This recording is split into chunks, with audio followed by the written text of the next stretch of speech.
and I don't know who asked for that. Nobody did, and I feel like the light would be better at shedding light without the lime. What happens when the lime starts to, like, rot? You just replace the lime at that point, but, like, at that point, you've wasted food. You have to cure them with the lycanthropy. Yeah. Yeah, hey, that works. Okay, see, we're solving everybody's problems here. If you ever Or we're causing more problems. We're causing more problems, but that's kind of the whole fun of the role-playing games, right? You know, we're going psychonauts on these guys? We're doing psychonauts on these guys. Exactly. Who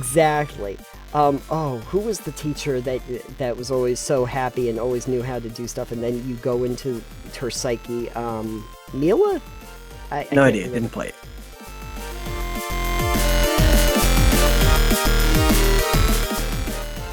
Alex, would you say that I'm a hack? Yeah, 100%. Okay, great. If you give me a hacksaw, it can make sure you're hackable. Yes, exactly. Well, you know, one thing that they can't hack, Total Pebble Knockdown, which is the show that everybody's watching right now. Hi, yes. I'm Nathan.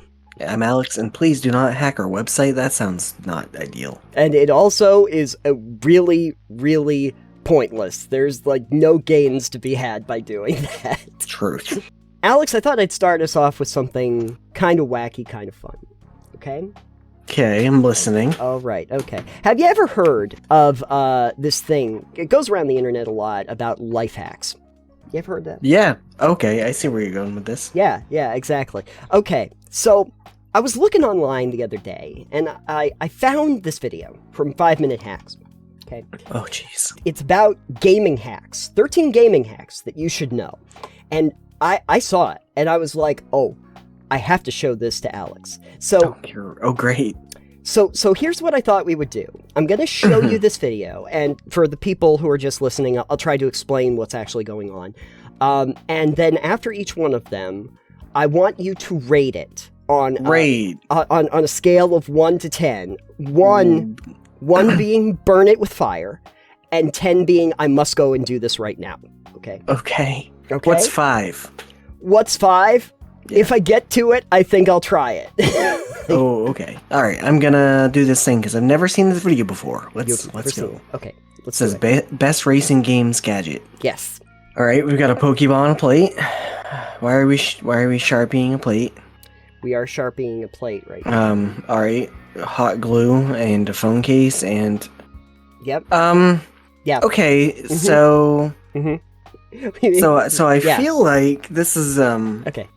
Not necessary. Like, if you really want to play a game that has motion controls like that and drive that way, yeah. I mean, I guess this is cheaper than the steering wheel games, but it's also for a mobile game. This is true. And I'm not sure how having a plate is going to make this better. If you're gonna use a plate, you don't need to draw on it with Sharpie. That's a little. Yeah. I saw a few basic problems with this to start off. Like, the first one for me is I don't know why a plate is somehow more convenient to hold on to than just the phone. Yeah, I mean, I guess if you're more similar, used to something. Yeah. That's that size from driving, but if you're gonna do that, then why not just stick the phone to your, steering wheel, I guess. The same basis, but I guess that's not safe. This is where the fun part, though, comes in, I think. You get to ruin a plate, and you also get to ruin one of your phone cases by gluing it to the plate. Yeah. So that you can play a racing game on your phone. Yeah. Which again, I think one of the main problems here is that you're playing a racing game on your phone. But, yeah, motion controls are not great. Yeah. All right, I'm gonna hit play. Let's see what nonsense we're getting up to. I'll let you see this one, and then we're gonna get some ratings in for these racing ones because I gotta see, but a comparison. Okay, so we've taken the cardboard. Yep. Okay. Hot gluing. We're stuff. Hot gluing it together. Yeah. Oh, look at battery. I don't think you should use a battery. Use a battery as a spindle, and now look at that. So yeah, this looks so uncomfortable. So anyway, yeah, okay. So Basically, we turned cardboard into a steering wheel, and then we placed the phone inside of the steering wheel. But the thing that really bothered me with this is using the battery as the spindle for the steering wheel. Yeah, I mean, not very secure, first of all, kind of flimsy looking. But, batteries, a little bit of a fire hazard. You don't really want to do this with batteries, yeah. I mean, probably not when you hot glue it and there's nothing attached to it, but yeah, not ideal. Yes. I would, if I would rate this one out of 10, yes, I would say a 1, burn it with fire because it's flammable, it's made of cardboard. this is true. It is made Except of for the cardboard. plate, I would say just like chuck it out the window and make sure you don't hit any traffic. Just toss it out the window. Hope. I can't even use the plate anymore. It's got Sharpie all over it. You have to clean that up, and I don't know how well Sharpie cleans off ceramic. Yeah, absolutely. You could probably still use it as a plate, but you could only use it as a plate when you're playing racing games. You could put like your chicken McNuggets around the phone, I suppose. Sure, but then you can't race. I don't know. Anyways, are these gonna all be like phone gaming hacks, Nathan? I mean, it said gaming hacks, so Great. This is what we consider to be gaming hacks. Yeah, gaming hacks. Oh, I have a PC hacked away. A dot hacked away, you could say. Wink, wink. Your puns are terrible. So I'm gonna guess right here. This is a phone holder made just with the paperclip. I think because I've seen ones like this. The issue I'm gonna have is that most phones probably are heavy enough that they would bend a paperclip. And I will say that the other problem with it, as you're probably going to see, is why. Like, yeah. But yeah. anyways, go ahead. We'll watch. But there's your paperclip. We bend the paperclip over, and then we bend the front, and then boom, you've got yourself. I'm worried that it would scratch my phone screen. Tablet holder, pencils. The issue here is assuming I've got 3 sharpened pencils perfectly sharpened. You have 4. You have 4 pencils that are perfectly sharpened, and you create an easel so that you can put your tablet onto it. Isn't great. I don't actually own a tablet. I watched those. And I thought to myself, so the paperclip one, I gotta give them props for it being easy to do. And therefore, I'm gonna give it some props for that. I think it gets a couple points because it's an easy thing you can do. It's one thing. But also, I don't really know why I need to have a stand. The easel, though.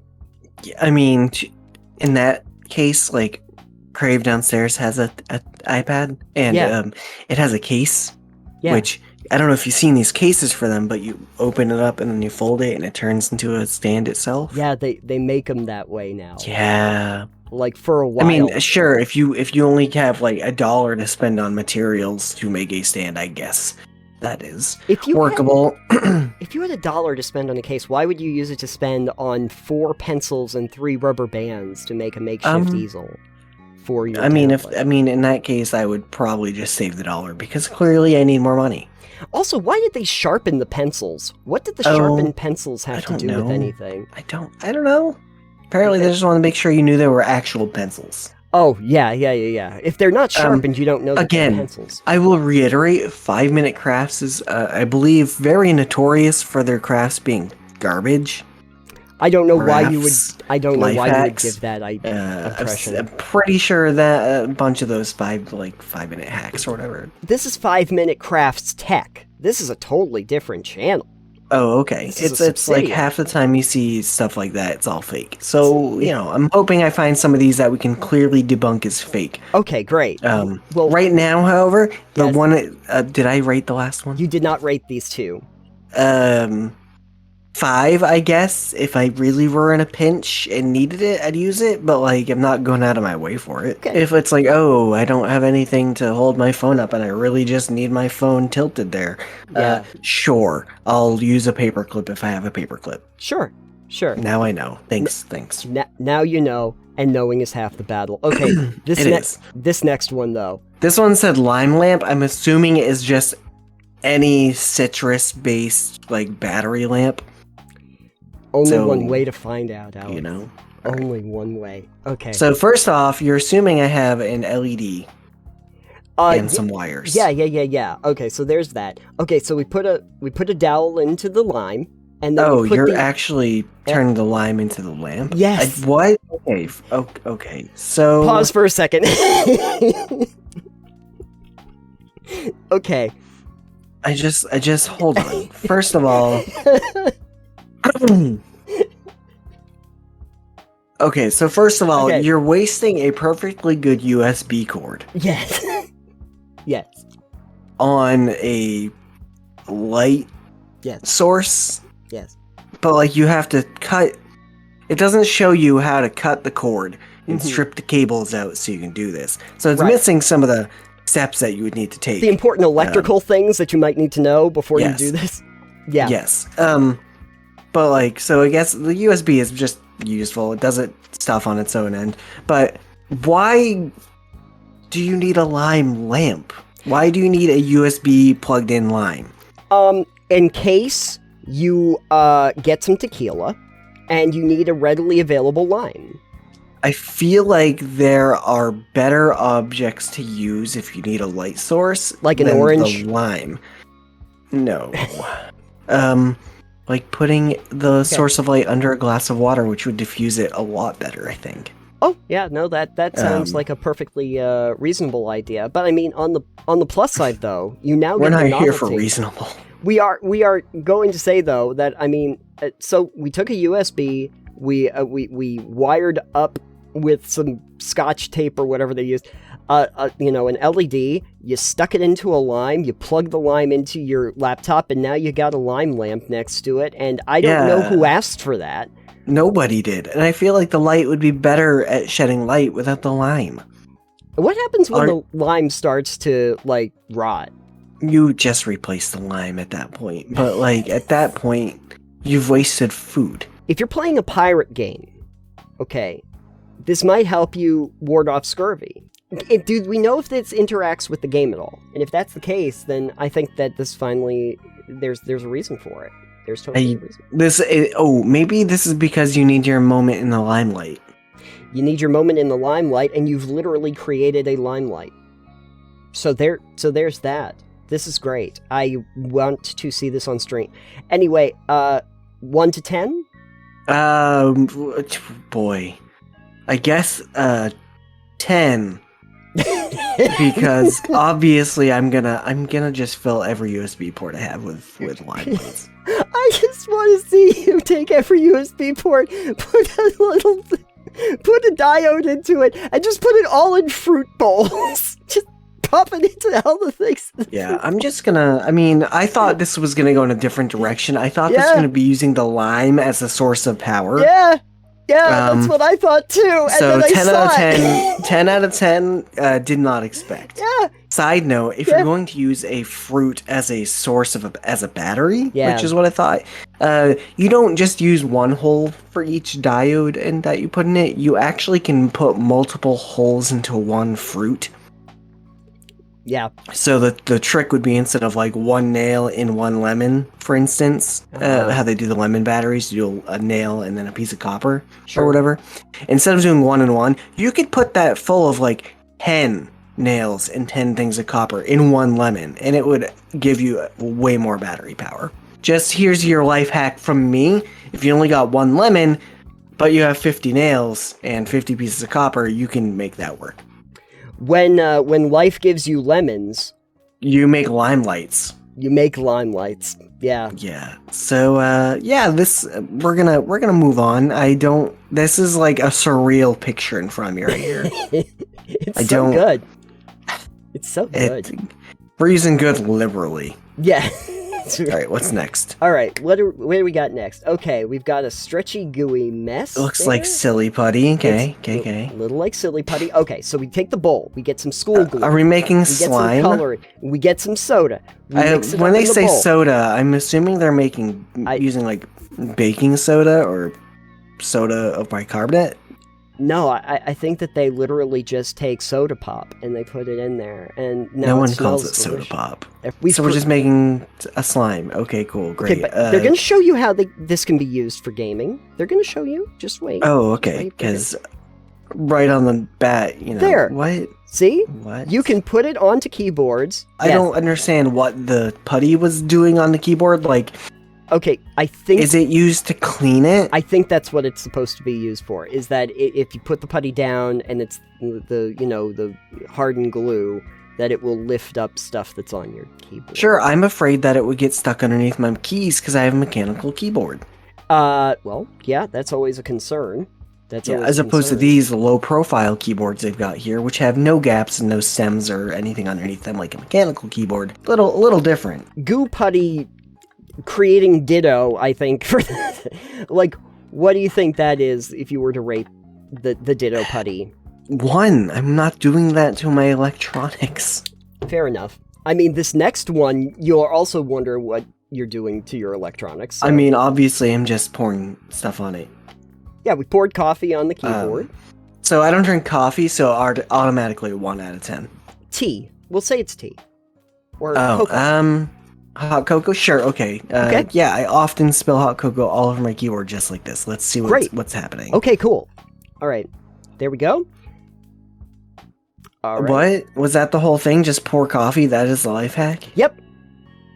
Because these are different keys. Yes. So I'm going to say, just pause it for a second because you know what's happening here. So I'm going to guess what they were trying to convey here is that you've spilled the coffee all over your keyboard. The keyboard is no longer used. So here's things that you can do with the keyboard now that is no longer usable. Oh, okay. I mean, it's not no longer usable. You just have to take it apart and fix it, I guess, really. But right. This is fascinating. These aren't even the same keys. No, they are not. They are not the same keys. Good observation. Mm-hmm.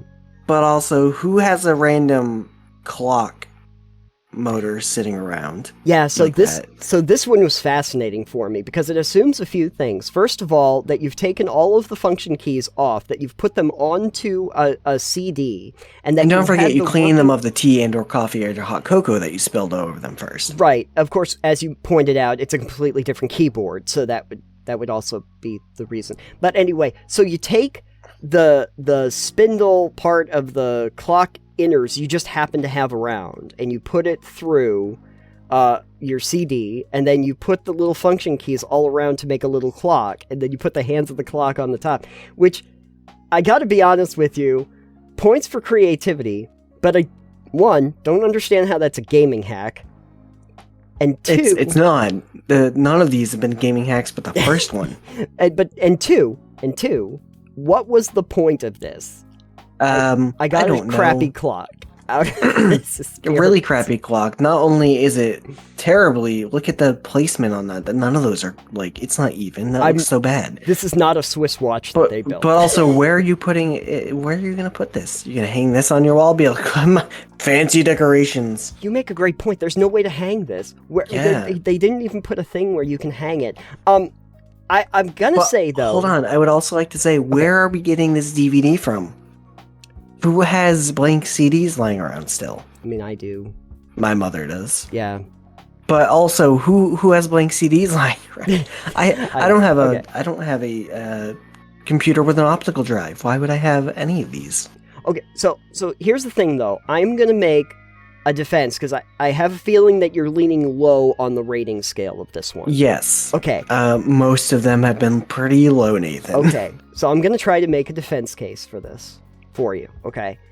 Imagine you have to entertain children for like an hour, and you need like 10 minutes to fill their time, and you happen to have all the parts you need and like 15 spare keyboards that are all dead in the corner. You have a bunch of the CDs, which we're going to assume you have, and that you have all of the clock motors that you need for this. Sure. And you want to keep the kids active for like 10 minutes. In this case, this is brilliant, right? In the case that you're presenting, I look at the kids and go, all right, kids, craft time. Show me what you can make in the next 15 minutes with all these parts. Do whatever you want to them. Go to town. And then I find out what they come up with that is better than this. They can come up with something that's better than yes. 5-minute craft. 100%. Yeah, okay. I mean... I don't Fair. understand who does this. Like, I understand that they do this because they get views. Lots of views, allegedly. Oh. I don't know how many views this is sitting at, but I assume these videos... This has 649,000 views. So, I feel like these channels do the most absurd, dumb things just to get clicks, which, you know, fair enough, I guess. But, like, at some point, you just have to sit down and wonder, who the fuck comes up with this stuff? I just found it fascinating because it is literally labeled 13 gaming hacks you should know. And so little of it actually seems to be gaming related. Also, just to make... I know that this isn't 5-Minute Crafts, this is 5-Minute Crafts Tech. They still have 6.72 million subscribers to this channel. Well, you know, there is no love of originality or content on the internet, so I mean, welcome to our new channel. We're just gonna rate and review 5-Minute Crafts. You have actually made a very good case. That I'm giving this one an Alt F4 out of 10. Alt F4? Okay, that's good. Good. Yeah, I'm giving it as an in, F I'm going chat. to delete it. Yeah, yeah. Let's move on from here. Okay, let's see what else we have for gaming hacks. We're so close. Great clock. Okay. So, whoa, look, I guess we weren't done with that keyboard yet. No, we took the pad out, the pressure pad. It's the membrane, yep. The membrane okay, cool. under the keyboard. Are we making a fidget toy out of this? We cut out the number pad, okay, and we put glue on it, and we stuck it onto a cup. Actually. And then we're going to wash off the glue from the membrane that's on the cup, and then we're going to use the cup as a holder. That was utterly useless and made no sense. Like, what is that for? What is that purpose? It's so you have a cup to hold stuff. Sure, you had a cup to hold things with just the cup. Yeah, but now it also has part of a computer membrane that has been glued onto the front of it. So if we're going on a basis of like the ugliest things you can do to a cup, 10 out of 10. 10 out of 10, yes, absolutely. 10 out of 10. I want to fill a cupboard with these cups, just like nothing but these cups with these membranes on it. And see when I have a guest over, if they just grab the cups and go, what the fuck is wrong with this cup? What the hell did you do? Okay. What is going on? So what you're saying is that it's a great icebreaker. It's a great icebreaker thing for conversation when you have guests over. So there's that.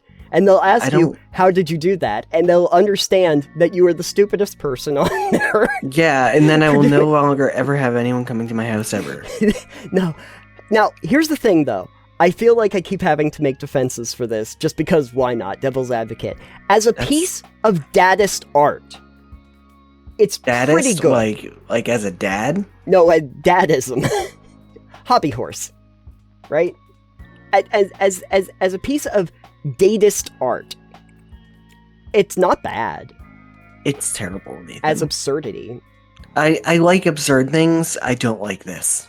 Yeah, and I can't necessarily say that it's art because it's also supposed to have function instead of being art specifically. So. It neither has art nor function properties to it. I think I know the reason why they did it is because if the pad has any kind of grip, it would allow you to grip the cup better.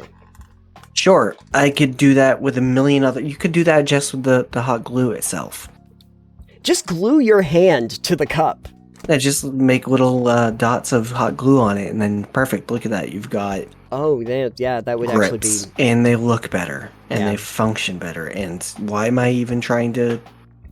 Let's move on. Yes. We've made this 5-minute craft video take a... Okay. Alright, so what are we doing? Is it... Oh, okay. We're putting keys... look how cute. See, okay. Yes, yes. What's the other one? Sweet Home.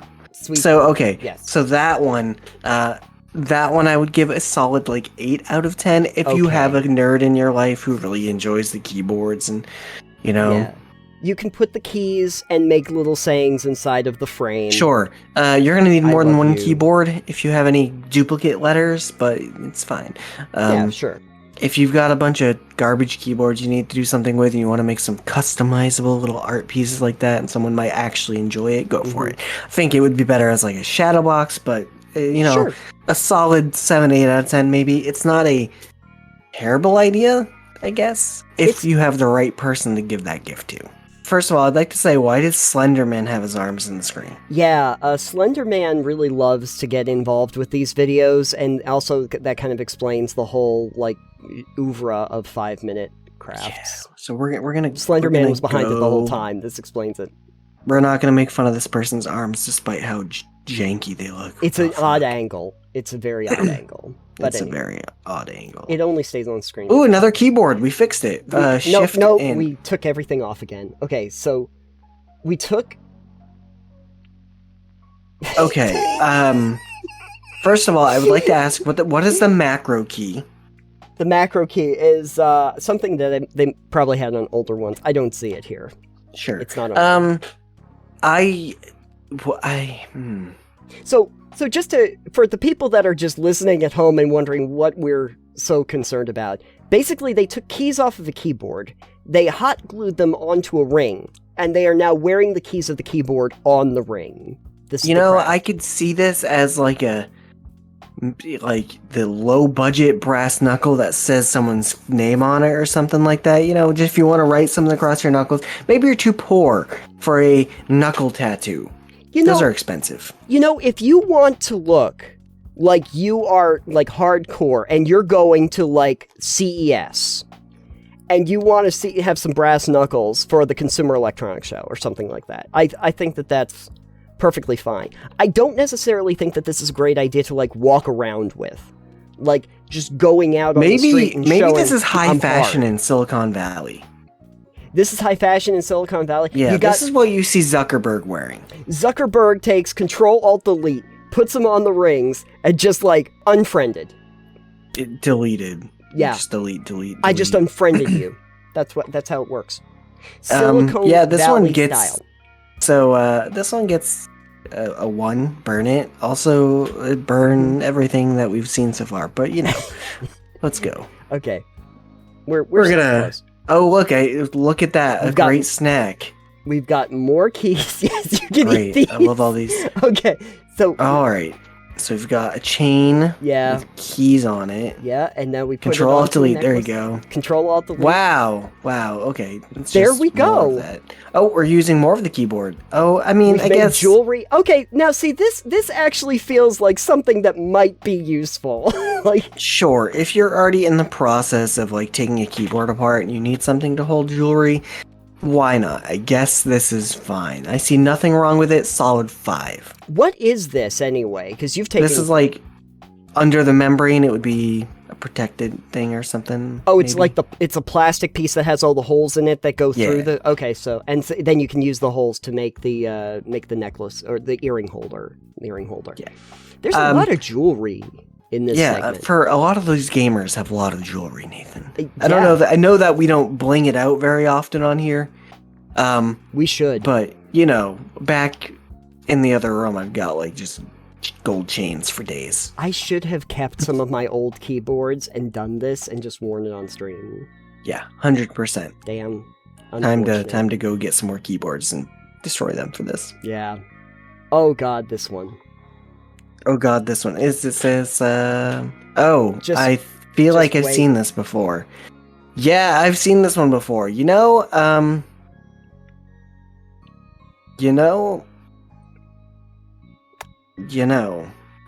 felt like this video is longer. I'm so sad it's over. It's over. So we're just over. gonna pause it here. Yes. This sums up how I feel about all of these gaming hacks, I guess. First of all, most of them had nothing to do with gaming. They could have just said, like, keyboard hacks, and it would have been more appropriate. Correct. The folks at home listening as a podcast. If you're listening to this as a podcast, or you're just first of all, we're sorry. Yes, first of all, we're very sorry that this segment has taken so long, but it's gold.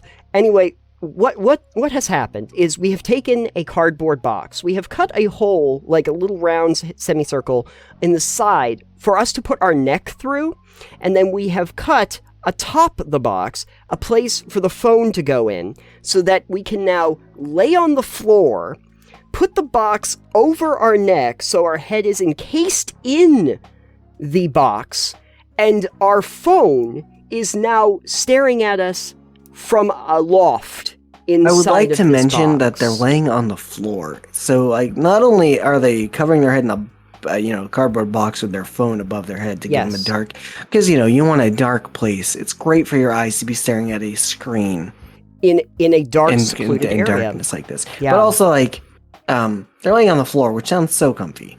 Yeah, I love the idea of being able to lay on the floor, staring directly up at my screen, which, and I really need to make this clear, I cannot actually interact with because my hands are not in the box as well. So Right, so you can't touch it. I can't touch my phone that is a touch phone while I am watching this inside of the box. Maybe you've got some kind of remote. Maybe you have a remote. Maybe if you're one of the gamers TM, you got one of the little wireless controllers that you can use to control the phone while you're in there. But she does not look like she has one. So, I got to this part of the video and I was like, oh, we gotta go over this, because this is just this is the most insane Your thing. first mistake, Yes, Nathan, was watching anything by 5 Minute Crafts. 5 Minute Crafts Tech. Yeah, I guarantee any video of these that you ever watch yeah. is going to be absolute, just It's similar to this, where, what the fuck? It's going to make me upset. We should do this on the next live show. The head in the box, Alex, on a scale of 1 to 10. I mean, if you're into sensory deprivation, it's like a solid 4. Like, Right. It's not going to do a whole lot, but I guess if you need that space to make your head feel better, I guess as a gaming hack, it's like a 1. As like a sensory deprivation, it's like a 4. And as I'm an ostrich with my head in the ground, it's like a solid 10. Here's the thing. I can improve this tenfold if you want to do sensory deprivation. Don't even put the phone in the box. Just put a place for your head to go into the box, and then just go into the box. And now Okay. you're just staring at darkness. Yeah. It's probably cheaper than a face mask. You know what? Buy a This is box. probably what Dream should have used. Too soon? I don't know when that was. I think he has scrubbed all appearances of his face. Yes, he has. He has put the mask back on. Unfortunately, the internet is forever, so Yes, it is. sorry. Dream aside, and maybe there'll be some great dream hacks, Great. like how to make masks. But anyway, overall rating of this video of the 13 gaming. 6.2 million subs out of 5. 6.72 million. Yeah, so my rating apparently doesn't matter because 6.72 million people have subbed to this channel. For some That's reason, true. there are 6.72 million incredibly smart people on the internet. If you sub to this channel and watch these videos for pure entertainment purposes, I can understand maybe a little bit. I'm not really sure how much entertainment you're getting out of these instead of just what the fuck moments. It's edutainment. This replaces my need for Vsauce. Hey, Vsauce, life hacks here. I'm so glad that I could give that to you. Yeah, thanks so much. Yeah. I'm gonna go put my head in a box. I've got a box somewhere here. Let me just... You can't, because we got 2 more segments to do. Oh, great. Is this a video that anybody else has seen? What did you think of these hacks? Do you actually have one that has been useful for you in gaming? Or hey, if you happen to know of a video or a site that I might want to look at that has maybe some more relevant ones, feel free to give me that information Yeah. in the comments down below, or you can even let us know over on our Discord channel. That'd be great. On the last episode, you had given us an idea of a plot hook that we could explore, and I was searching through the internet and I found this old post about somebody who was looking for advice about inadequate adventure hooks, and I thought we could look at the 6 that they had and see how we might, spice it up a little bit.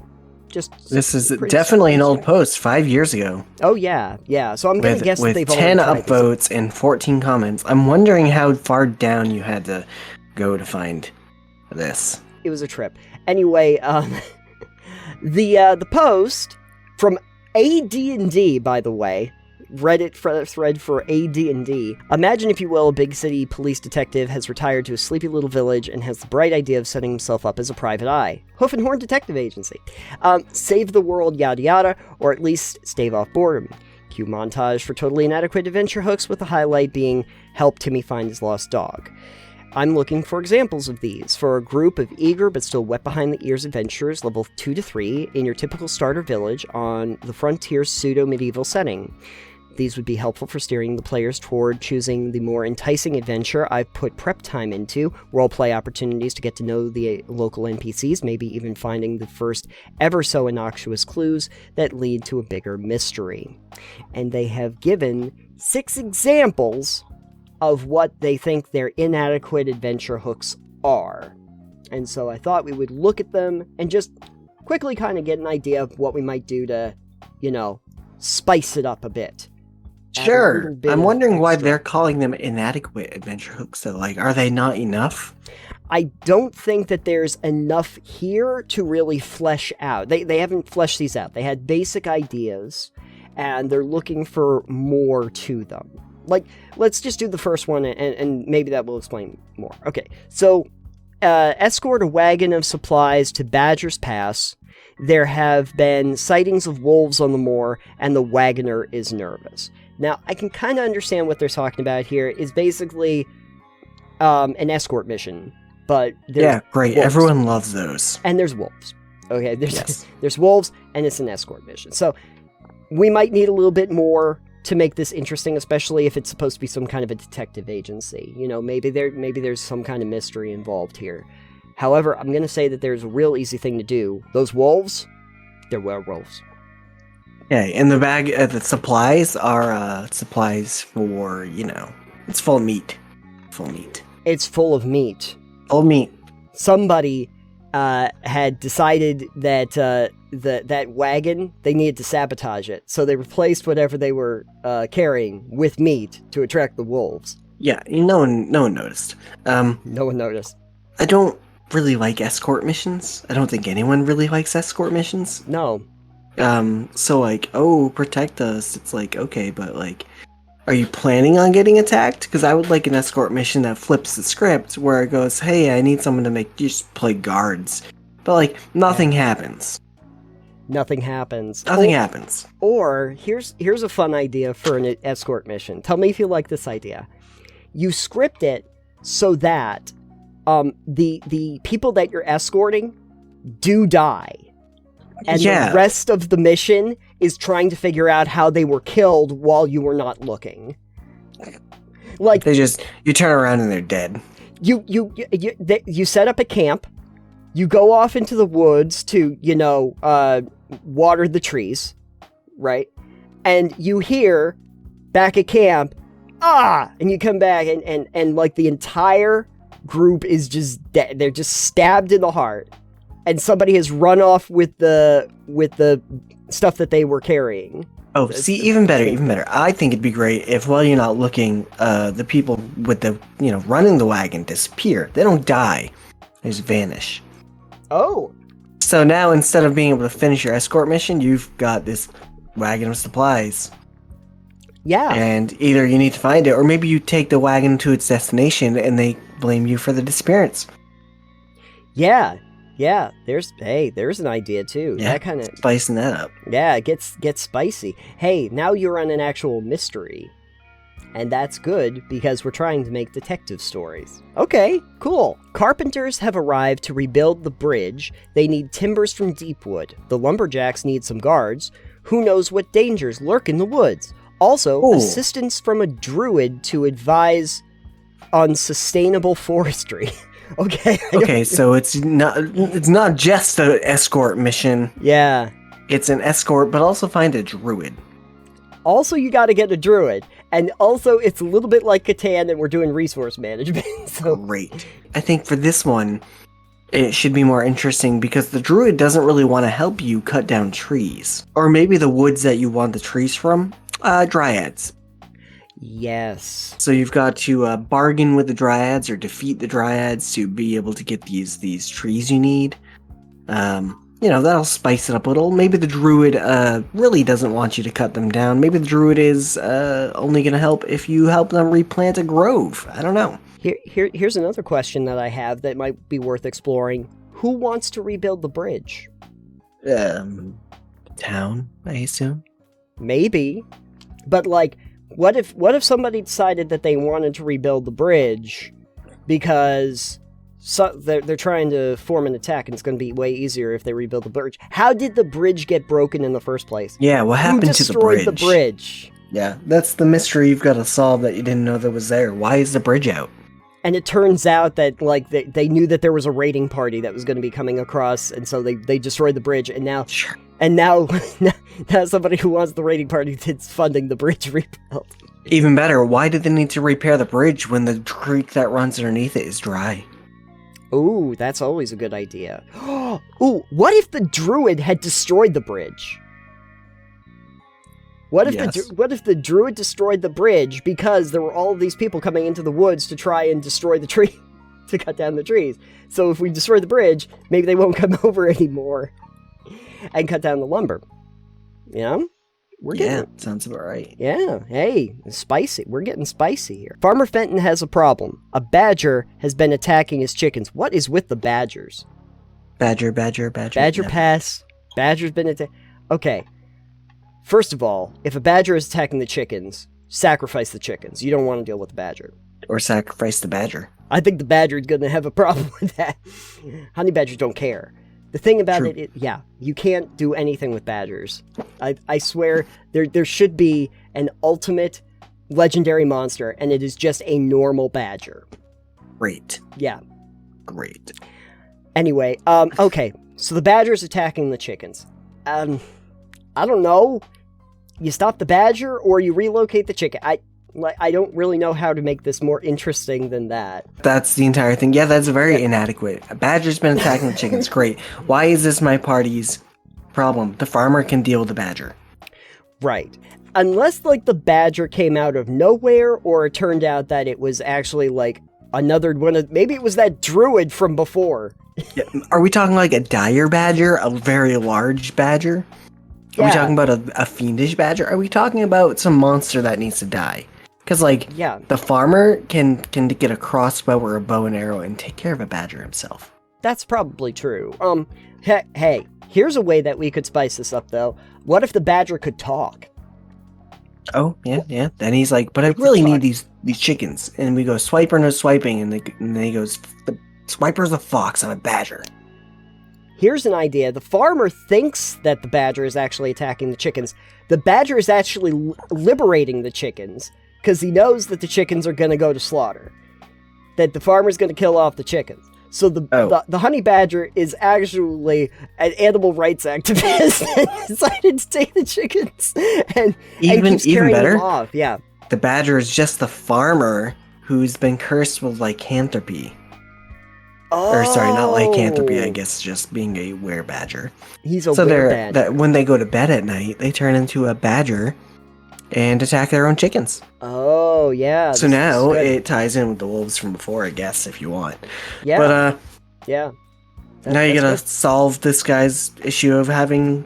You have to cure him of the lycanthropy. Yeah. Yeah. Hey, that works. Okay. See, we're solving everybody's problems here. If you ever we're causing more problems. We're causing more problems, but that's kind of the whole fun of the role-playing games, right? Just give us your half-baked ideas, and we will fully bake them. We Twice bake them sometimes. We will take your half-ass ideas and use our full ass to fix it. That's our guarantee here at Total Pebble Knockdown. Okay. Does anyone know herbalism? Gwen, the apothecary, needs some assistance in gathering some herbs. I feel like she should assist you in gathering the herbs if she wants the right herbs, because unless you actually know your plants well, you might not grab the right things. Yeah. Why don't we get the druid from before to help? If they're not serving time from blowing up that bridge. Yeah.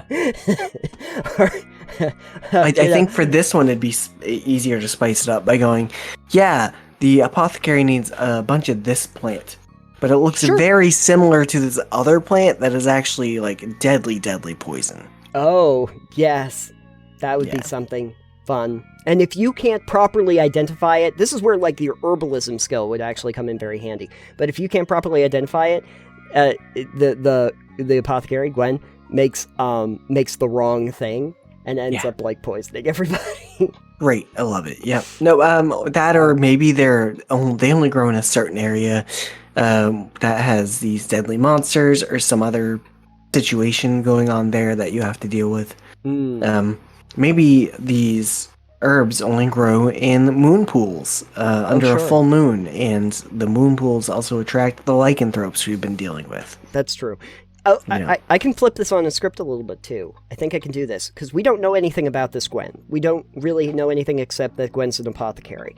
Okay, and out in the middle of the woods, maybe, who knows? Sure, the witch in the woods. Got it.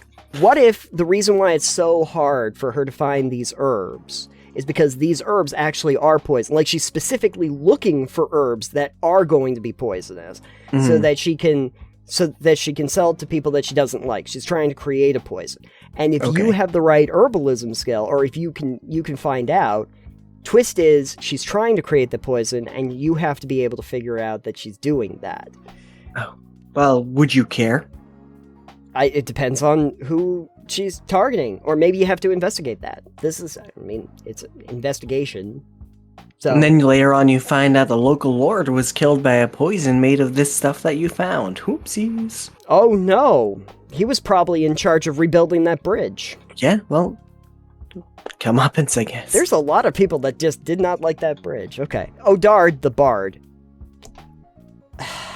Great. We're good already. I feel like I should stop there, but okay. Odard the Bard has heard of a dolmen in the South Hills. He wants to know if there are any inscriptions or other signs of the dolmen. He is doing research for a poem about the region. Okay, so what's a dolmen, first of all? So you're not the only one who was a little confused. Okay, let's look it up. This is a learning experience, folks. We're going to learn what a dolmen is. A dolmen, or portal tomb, is a type of single-chamber megalithic tomb, usually consisting of 2 or more upright megaliths supporting a large, flat, horizontal capstone or table. Basically, it's like an entranceway to a crypt or something like that. Let's just say, for simplicity's sake, that's kind of it.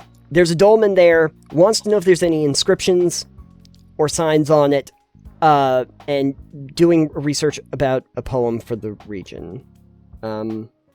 This sounds like a very boring bard, first of all. All these quest ideas sound very, very similar and very dull.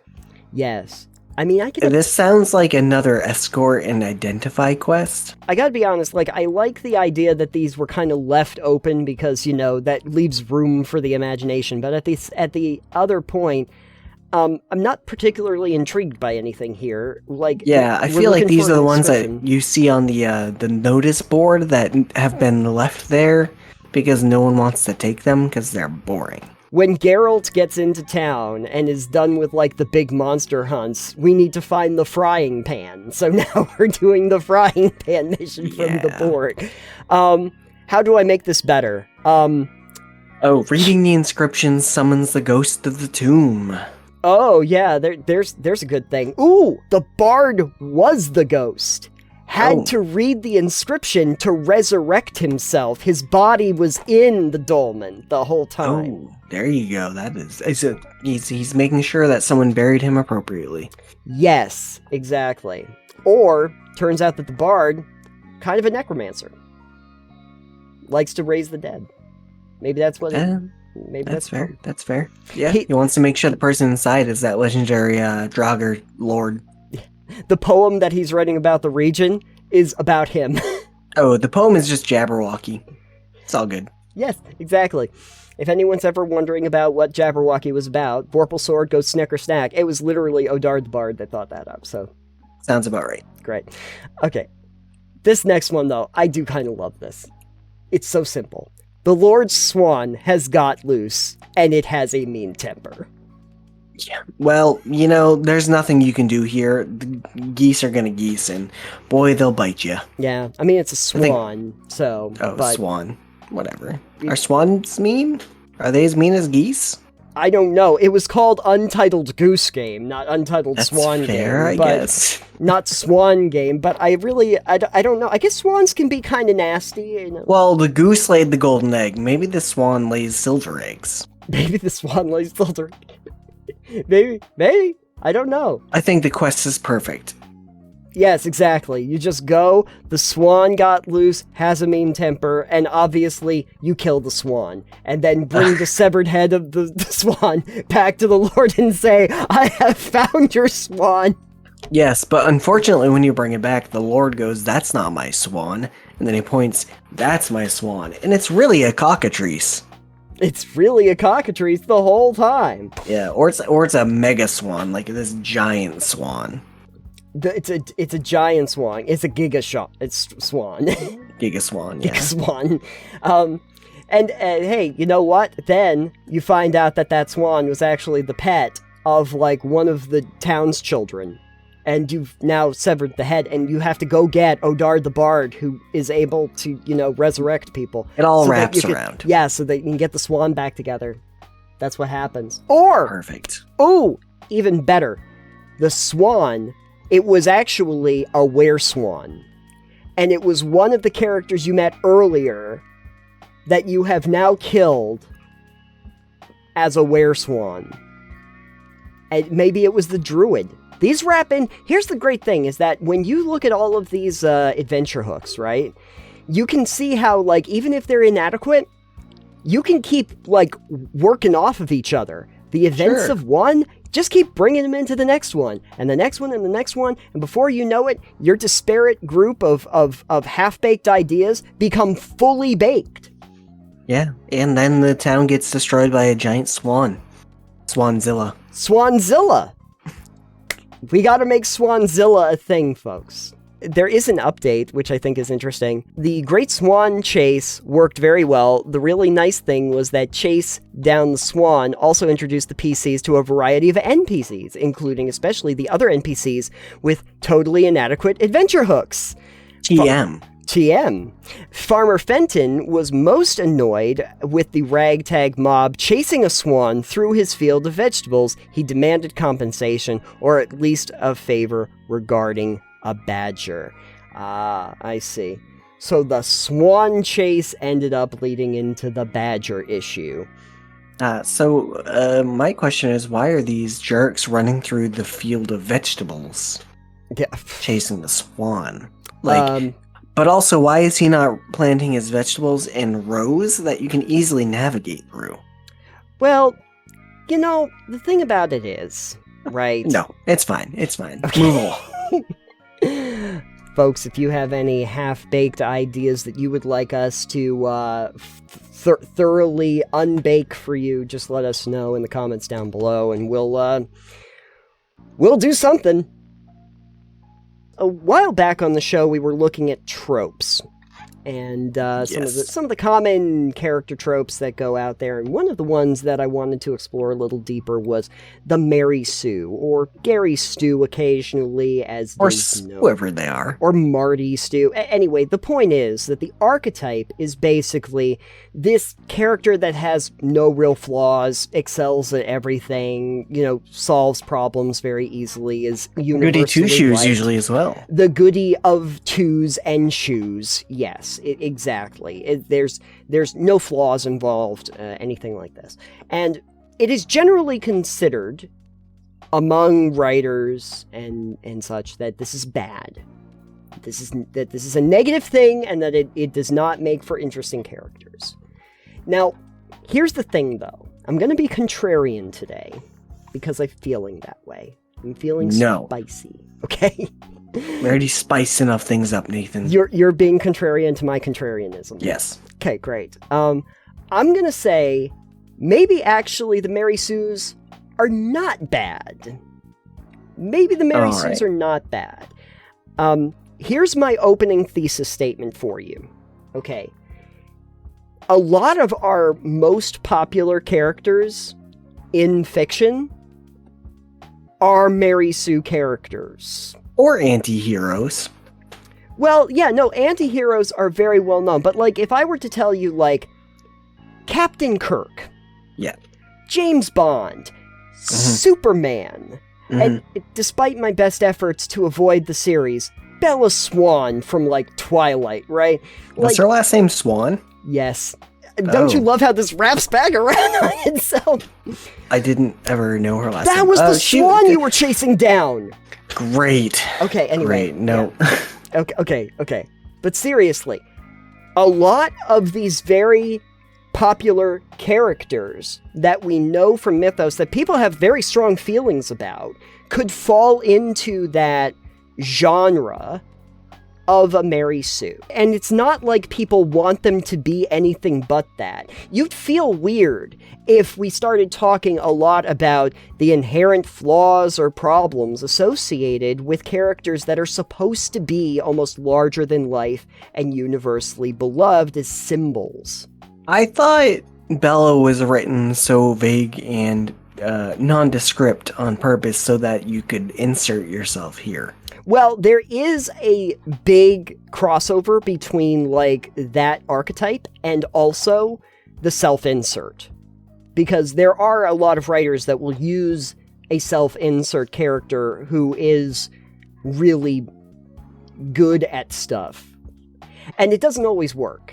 Like, I'm not going to say that it's just universally works, because sometimes self-inserts are just very, very annoying. At the same time, I would suggest that a lot of characters, especially the heroic ones that are kind of the lead characters, people do kind of want to see to be a little bit larger than life and a little bit more grandiose in their telling.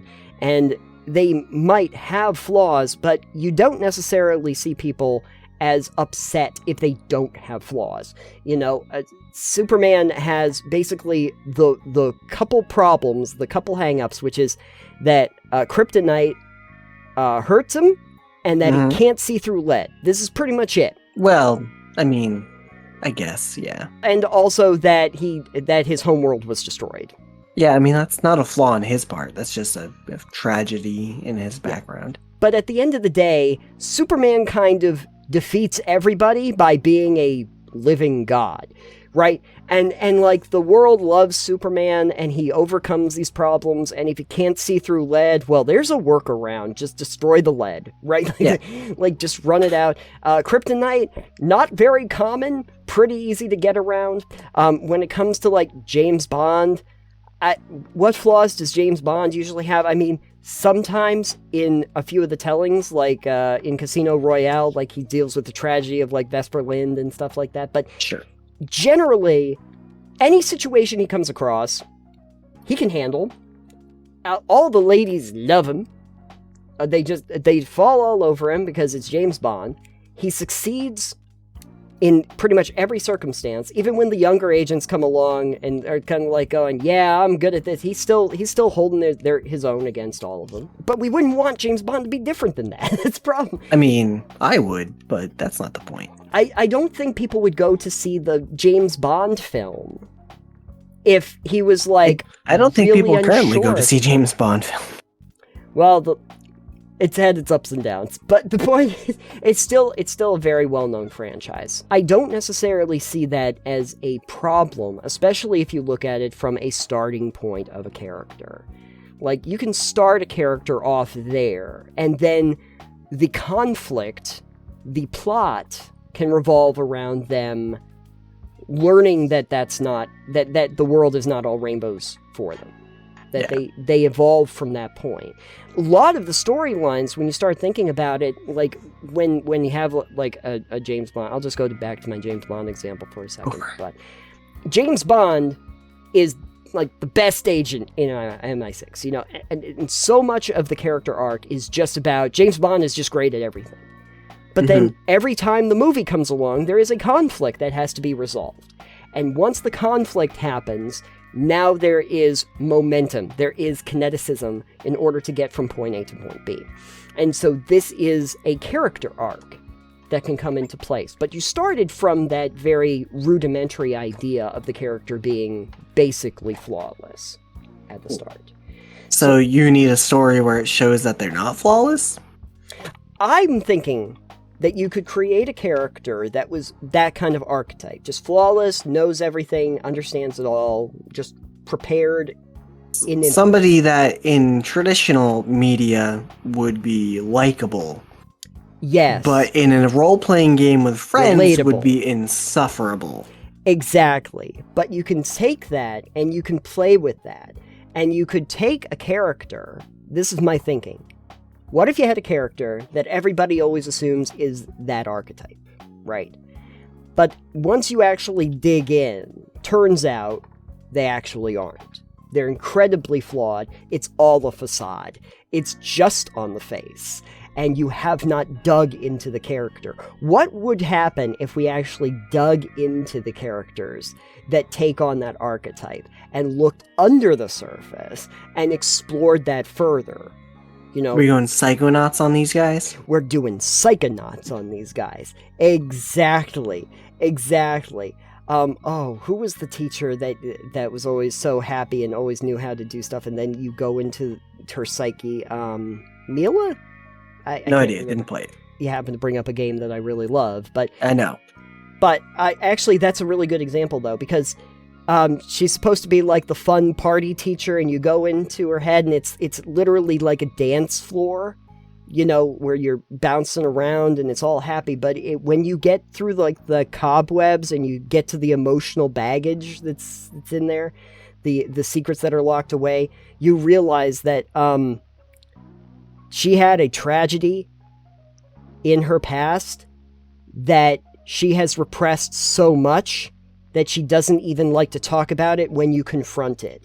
And basically, when you get into that hell that she's been living in, she's like, ignore that, honey. We don't have to talk about that at all. That's just terrible. Or the very Sasha 9, who is also a good one for this, who is very orderly, and you go into his mind, and it's literally a cube, and you open up different parts of the cube to compartmentalize the different parts of his psyche. Except that if you hit too many of those buttons at one time, things get conjumbled and a monstrosity comes after you.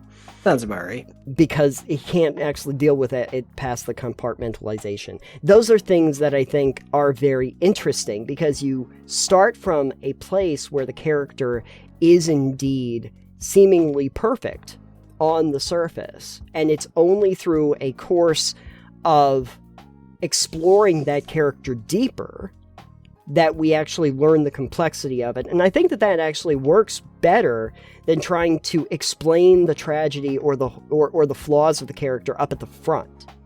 You know, that there's a case to be made that maybe the flaws don't have to be presented up at the front, but they can be revealed over the course of time from the standpoint of the big victorious hero that is beloved by all, only to find out that there is more to that character. There's more backstory. There's more depth. I think it'd be fun to have a character that is like that perhaps on the surface, but the reason they're like that is because, oh, well, you know, I'm a warlock, and, you know, I might have enslaved a demon earlier in my life or two. Something like that. Maybe the character has built themselves up in order to be embodiment of perfection because of something that happened in the past that they're running away from.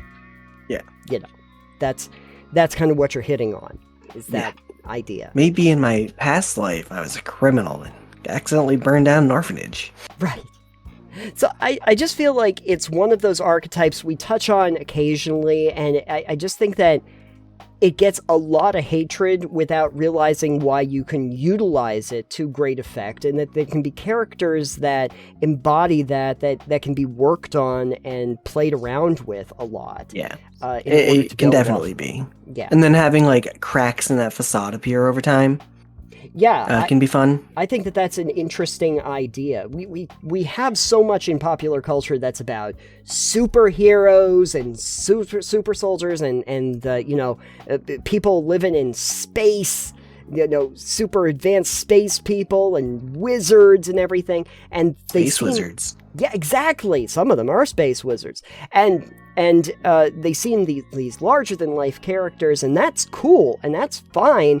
And I think that you, instead of trying to, you know, litigate and rehash how it's not very good writing, the key is that it's a great starting point and you can work off of it. It's not bad that they're larger than life. It doesn't matter if they seem OP when we start.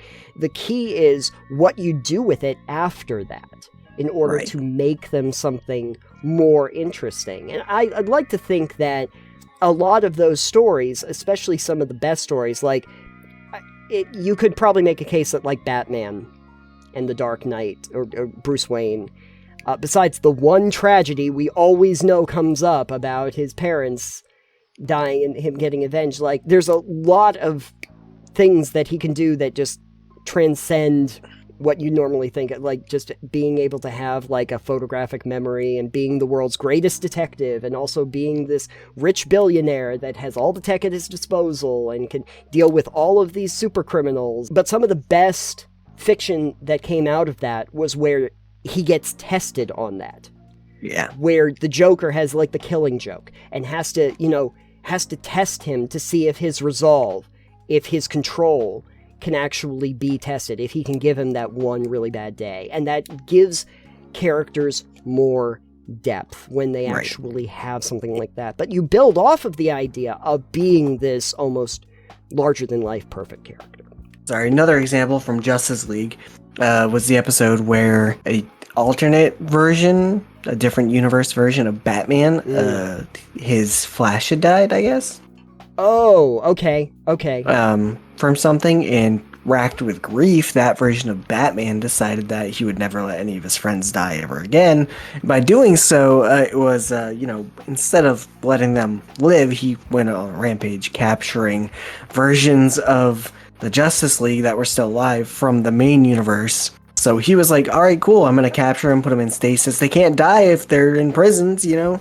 The way that actually got solved, spoiler for a old show, I guess, was Flash solved it. He was restrained, and Batman was like, no, I'm not going to let you out. And Flash was like, cool, I'm going to try to get out and struggle. And his heart rate went up, and Flash realized that if he gets his... it looks like he flatlined. So Batman rushed in thinking he was flatlining, and being like, oh no, not again.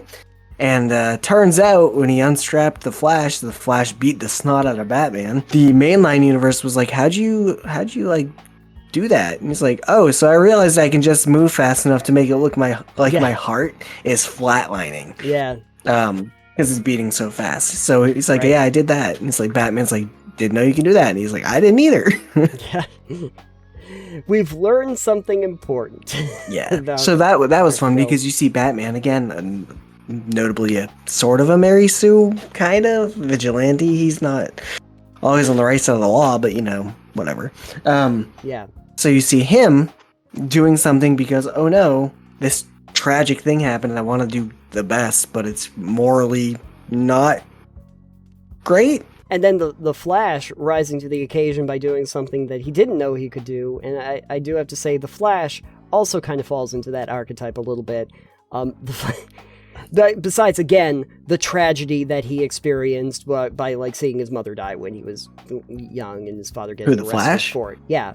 Oh, I didn't know any of that, so it's fine. I have watched the whole Flash television series. I don't know if it's true. I don't know if it's true. Not watched any of it. Yeah, I just finished the last piece of it because I forgot that it was back. Besides that tragic backstory and the fact that Reverse Flash is always up on his business, Barry Allen is always like the fastest man on Earth, always outruns everybody. Well, a version of the Flash, yes. Right. And keeps coming up with like ways to solve problems like, oh, now I can actually, if I create enough kinetic energy, I can actually use lightning and I can shoot lightning at people. And I don't have any buildings to run on, but I bet I could create these like electrical pads and I could run on top of the electrical pads. There you go. Why not? Or run back in time. By the way, he also has the ability to run back and forward in time in the Flash television series. Yeah, I mean, well, that happened in, what was it? Justice League movie, so... Flashpoint just kind of destroys the timeline anyway. People like those characters. I don't disparage them for it. I think that it's just one of those archetypes that gets a lot of criticism when it's really just a possibility of a starting off point to create some really interesting stories. and maybe should be viewed more in that light in the future. Don't toss out the Mary Sue just because you've seen some tropes where they didn't do much with it. There's obviously more that you could do with it. But how does everybody else feel about Mary Sue's, Gary Stews, Marty Stews, or whatever you want to call them? I'm just going to call them the Flawless Hero. How about that? Sure. And if you don't think that I'm right, you can't, because I am perfect in every single way, shape, or form. Nathan is the ultimate Mary Sue. I certainly am. I think we've learned that over the course of now 80 episodes. Congratulations, folks. We did it. With that being said, I think that we are finally able to up and away out of this episode. And I was just wondering if you might be able to tell people where they could go for more Total Pebble Knockdown goodness. You can find more Total Pebble Knockdown over at totalpebbлекnockdown.com, where we have all of our podcast episodes and some other fun stuff as well. Other fun stuff as well. Wink, wink, nudge, nudge. You'll have to go over there to find out. Like our Patreon tab, where you can be a patron and give us suggestions for the show that we'll take seriously, and chat with us, and join us on our monthly live streams if you want, which is not part of being a patron, but, why not? Yeah, but doesn't mean that you can't. You might enjoy it. Who even knows? We do that over on YouTube, by the way. You can check us out on every podcast app known to mankind. Make sure to rate and review and subscribe where it is notable. You can also find us on the interwebs, those social medias. I am at Titanium. I am at EXP Limited, and our show is at Pebble Knockdown, but also our podcast is available over on YouTube as well. Yes. Where if you're already seeing the videos, check out the full version if you'd like for a more comprehensive product. If you're wondering what the references were from one segment to the next, you can watch the whole thing, even the intros and outros and stuff. Although if you're hearing this part, you're probably already listening to the podcast fully. This is true. But if you want to see the video to go with it, try watching that. Yes. See how it is. Let us know what you think. With all that said, I think we can finally get out of here. Because do you have any good life hacks for how to end a video? Yeah, a total dissociation. Oh, okay. So here's the life hack that I'm gonna do is just randomly just flip something up in the air, catch it, and then walk away. I'm gonna just do a mic drop. How about that? Perfect. Don't drop your microphone, you'll make it mad. I can't drop this microphone, it's on a stand. Oh, man. Yeah. Seacrest out!